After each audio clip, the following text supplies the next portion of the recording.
EM বাইপাসের ধারে আলু পোতায় অগ্নিকাণ্ড, গ্যারেজে দাঁড় করানো একাধিক গাড়ি পুড়ে ছাই।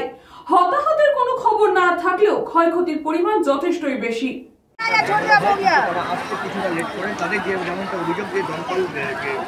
ইএম বাইপাসের ধারে আলু পোতায় অগ্নিকাণ্ড। একটি গ্যারেজে শনিবার সকালে আচমকায় আগুন লেগে গিয়েছে বলে খবর। ঘটনাস্থলে দমকলের 3টি ইঞ্জিন পৌঁছেছে। গ্যারেজে দাঁড় করানো একাধিক গাড়ি পুড়ে গিয়েছে। আগুন নিয়ন্ত্রণে আনার চেষ্টা চলছে। স্থানীয়রা আগুন নেভানোর কাজে হাত লাগিয়েছেন। এই ঘটনায় এখনো পর্যন্ত হতাহতের কোনো খবর নেই। কি থেকে গ্যারেজে আগুন লাগলো তা এখনো স্পষ্ট নয়।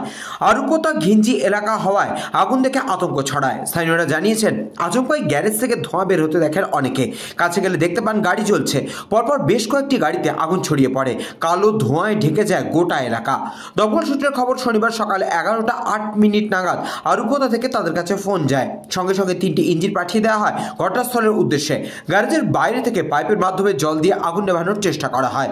বেশ কিছুক্ষণের চেষ্টায় আগুন কিছুটা নিভে আসে, তবে এখনও পরিস্থিতি নিয়ন্ত্রণে। স্থানীয় সূত্রের খবর, আলুপোতায় অন্তত 10 থেকে 12টি গাড়ি পুড়ে গিয়েছে। আগুন লাগার কারণ খতিয়ে দেখবে দমকল। এখনও ক্ষয়ক্ষতির পরিমাণ নিশ্চিত করে বলা হয়নি। ব্যুরো রিপোর্ট, নিউজ বঙ্গ টাইম।